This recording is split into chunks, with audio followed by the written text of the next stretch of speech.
Good day. Here are the stories for the Manila Times for Friday, April 8, 2022. Millennials and the Generation Z, who make up 52% or more than 30 million of the electorate, will rely heavily on social media in deciding whom to vote in the May elections, a public relations and media affairs expert said on Thursday.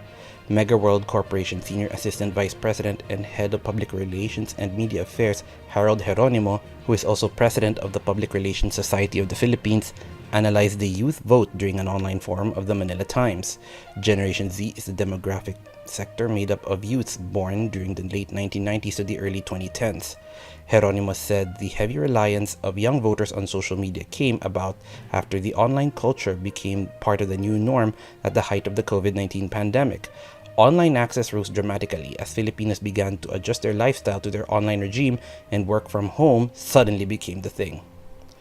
The government's pandemic task force will allow the use of the rapid antigen test for COVID-19 as part of the entry requirements for travelers arriving in the country. The test must be administered and certified by a healthcare professional in a healthcare facility, laboratory, clinic, pharmacy, or other similar establishments from the country of origin of the arriving passenger, acting palace spokesman Martin Andanar said in a statement on Thursday. The Interagency Task Force for the Management of Emerging Infectious Diseases also approved recognition of the national coronavirus disease vaccination certificates of Bangladesh, Mexico, Panama, and Slovakia as part of the arrival quarantine protocols, as well as for interzonal or intrazonal movement. Medical experts backed the proposal of Presidential Advisor for Entrepreneurship Jose Maria Joy Concepcion III to issue the vaccination booster cards as the way to prevent a COVID-19 surge after the elections. Concepcion has urged the government to push for booster vaccinations because around 27 million vaccine doses worth more than 100 billion pesos are expiring in July. In a forum on Thursday, Philippine College of Physicians President Dr. Maria Encarnita Limpin said a separate card for boosters will make the differentiation between the primary series and the booster shot clear. Citing its very good defense cooperation with the Philippines during the Duterte administration, Turkey hopes to continue the good relationship even after the country swears in its new leader. Turkish President of the Defense Industry, Professor Ismail Demir, led the turnover of two 6 T-129 ATAC helicopters procured by the Philippine government from Turkey as part of the Armed Forces of the Philippines Horizon 2 modernization program. The remaining 4 choppers, tagged as one of the best in the world in its class, are expected to arrive in the country later this year. The Turkish official believes that this will pave the way for expanded defense agreements between the two nations in the years to come.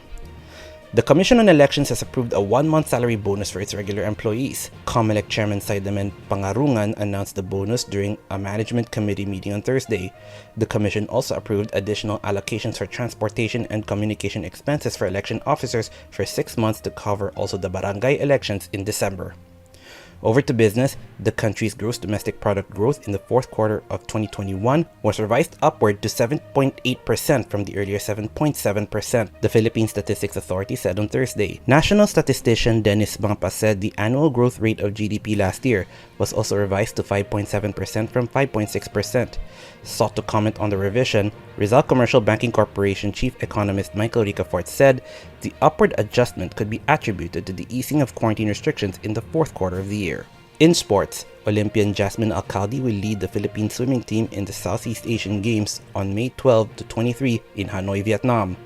Also in the official lineup submitted by the Philippine Swimming Incorporated to the Philippine Olympic Committee are Ciandy Chua, Chloe Kennedy Anisleta, Desiree Aubrey Mangawang, Kirsten Chloe Daos, Tanya Angeline de la Cruz, Jessica Joy Guerian, and Miranda Cristina Renner for the women, Luke Michael Gabby, Jean-Pierre Same Kuzam, Jonathan Sebastian Cook, Adrian Philip Eichler, Jared Dominic Jacinto, Donovan Payne Lamon, and Jaden Christian Olsen for the men, and Ariana Hannah Drake for women's diving.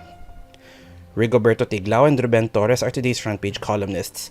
Tiglao claims the estate tax issue of the Marcoses is Hitlerian in nature, while Torres asks what is wrong with minimum wage fixing and implementation.